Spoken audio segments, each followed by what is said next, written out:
I am on Calle Cava Baja here in Madrid, Spain, a city famous for its tapas. And on this one street, there are over 50 tapas bars. And this afternoon, Alcira and I are going to check some out. We'll let you know how it goes. Let's do this.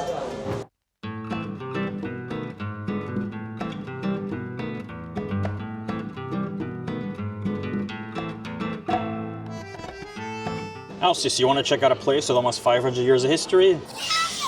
Guess that's a yes, guys. Let's go.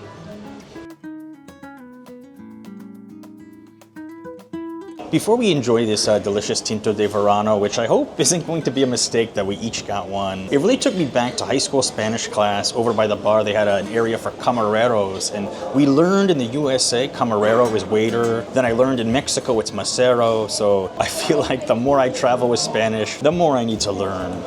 Alcie, cheers.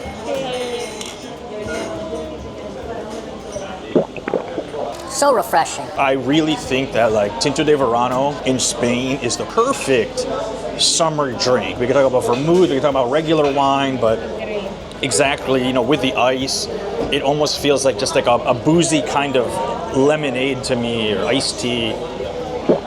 And now Alcira here with her 4-year college degree is going to give us a lesson how to eat tapas with a toothpick. Okay guys, don't be nasty and use a toothpick. Yes, Alcie assumes just because I'm American, I'm going to use my hands, and she might not be wrong, but I will use a toothpick here. My turn to be less of a savage and use the toothpick. I'm going to take the potatoes. I feel like that's what these guys are famous for. You know, it's not a bad snack while you're drinking, just to have some potatoes and vegetables. And I don't think anybody ever complains when it's for free, so. Or if you want to get cutesy with the wife, feed her. Something really cool that I've noticed on the street that I want to show you is that on the outside of these posadas, which are both hotels and restaurants and bars, they put the year that the place was founded. So outside of this one over here, Posada de la Villa, it was founded in 1642. I mean, that's just incredible. Almost 500 years of history, and we're walking into history every time we go into one of these places.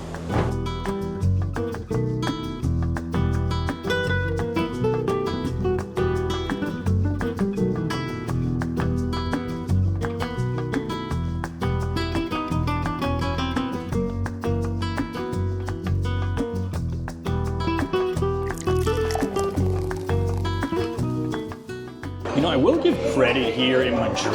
It seems like really every single place has given some kind of free appetizer. Usually not too fancy, but this has like chips, some bread, some kind of cream cheese on it. I'm pretty sure this is the actual first official red wine we've had on this tour. Not Tinto de Verano, not vermouth, not Sangria or anything like that. So, we need to drink it a little bit more sophisticated, but... Sweet. Alcira's definitely gonna like it. Yeah, very good. Cheers to each other with one drink so we can survive this crawl. The tapas has arrived, and I think we're going to start with one of my favorites that I have had on trips to Spain, patas de bravas. And Alcie, what kind of sauce do they put on these potatoes? Okay, I'm not a Spaniard, but as far as I know, it's like, I think it's like a tomato paste with paprika, caramelized onions, garlic, maybe some other spices, I suppose. And I think this is probably one of the most popular tapas that people think of in Spain. All right, I shall take the first bite. I taste the paprika. Not that spicy for me, but I mean, there's a little bit of a kick. I would classify this as like a light hot sauce, but for a Mexican like Alcira, maybe not at all. Ketchup for a Mexican. Potatoes are good though. Now let's move into our next tapa, which are the pimientos de padrón. I tasted this for the first time on my first trip to Spain, in Barcelona. She loved it.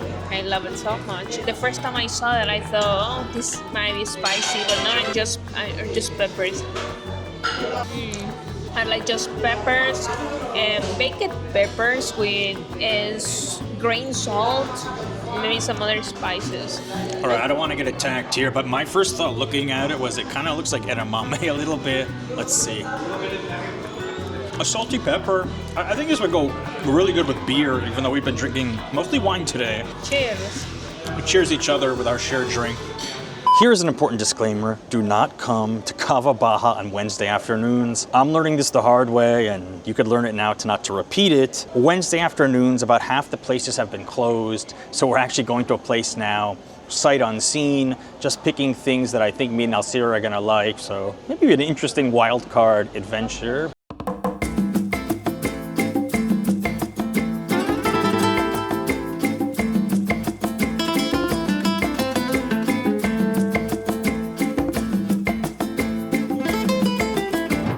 We're gonna check out a tapas bar famous for its vermouth. The vermouth here is served with a spray of gin, a skewer of olive and orange peel, and finished with a bold splash of Campari bitters. So we've got the Manuela vermouth over here. It is their namesake. It's served in a martini glass. I'm pretty sure I'm gonna enjoy this. Goes down smooth. Definitely has like more of a wine taste than I was expecting. And I actually thought it would taste stronger, but I think this could be one of those silent killers if you drink too much. Alcira, ladies second today. Ooh, I thought it would be stronger. It would taste like whiskey, but no, actually, I don't know. I like it. It's like a little bit sweet, like a wine. It reminds me a little bit of a Tinto de Verano, but stronger. I'm not expert in alcohol, but I just can say I will enjoy this, especially in a hot day like today. Yes, the hot weather has definitely hit Madrid here at the end of May, and a really good, refreshing drink. I'll also add that they gave us some free tapas. Looks like a cracker with some cheese on top. Pretty simple, and it's not something you're actually going to see in every spot, getting free tapas. That's something really more from the past, or I hear in Granada and in the south they do that. But Alcira, why don't we take a bite here at the same time? Got some garlic on it. Now, some of you viewers might know that I'm not a fan of olives, and they are like a staple in most martini drinks. And just for you guys, I'm going to attempt to eat it here. Let's see if Spain can turn me into an olive convert. Alcira, do you think it will? I don't know. I want an olive for me, but it's okay. You can try. She's gonna let me overcome my fears. You know what? That is not bad. It's sour, but it doesn't have that strong taste that I hate. I love olives, especially in Spain. I actually think it's sitting in the vermouth may have maybe made it a little bit sweeter and easier to taste. So guys, I might just be becoming an olive convert after all. Something nice about this vermouth is that it comes with this piece of orange, and you actually can feel the notes of orange in the vermouth. A hint of orange. It's making it pretty delicious.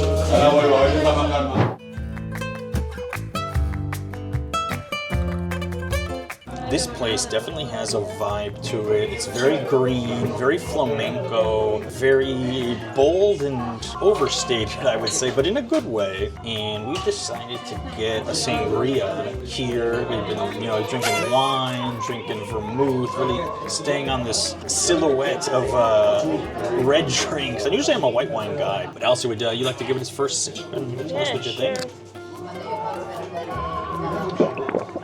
Yeah, similar taste to what a Tinto de Verano is, but a little bit stronger, maybe with like a grape flavor. Maybe I'm crazy. I don't know. No, I mean they have a grape hanging off the side. Comes with these leaves. Yeah, it's definitely strong.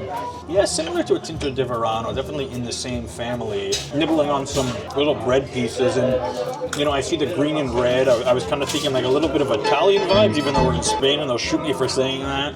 But they gave us some bread over here too, and seeing the bread made me really think that we're more of an Italian spot. But I definitely think I should probably be more whispering that here in Madrid. The veal perejilas have arrived. They look delicious. We've got toothpicks ready. We're not amateurs here. It smells so good. Reminds me of my grandma's albondigas, even though I'm sure it's so different. But I can smell like the cinnamon. Maybe I'm crazy. Maybe this is the effect after drinking. Let's dig in. I think I'm not crazy with the cinnamon notes. Some cinnamon, which is good. I'm feeling some cinnamon on this too. Really warm out of the oven. And I want to taste just the broth of the cream where it comes. Now I understand why so many bread came, because we're supposed to dip it in, no? I mean, it looks like it was for So you them. want to split a piece and we'll Okay, dip? I'm gonna. 1, 2. Really nice sauce. And Alcira is not lying. Her grandma is really an amazing cook, but it makes things pretty spicy. But I've learned to manage. This is actually fairly chill. I love albondigas. Here in Mexico and in Spain, I love albondigas. Alcira is finally in heaven. Yes. I'm gonna keep eating this. I'm sorry. Don't be sorry. Enjoy. Look.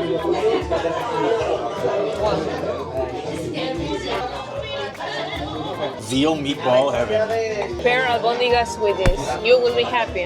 I have told Alcira that this is my favorite thing about the Spain culture. It's the middle of the afternoon. This is a full bar. People are communicating with each other. They're not on their smartphones. They're talking, they're drinking, they're taking a few hour break from work. Why does the USA not have this? Why does Mexico not have this? Yeah, because it's well known that at least Mexico and USA has a horrible work-balance life compared to Europe. That's why. Hustle culture has its downsides, that's for sure. Guys, I hope you enjoyed this tapas tour. I encourage you to check out a video I made over here about some of my recent travels around the world. I'm pretty sure you're going to like it as well. Until next time, later.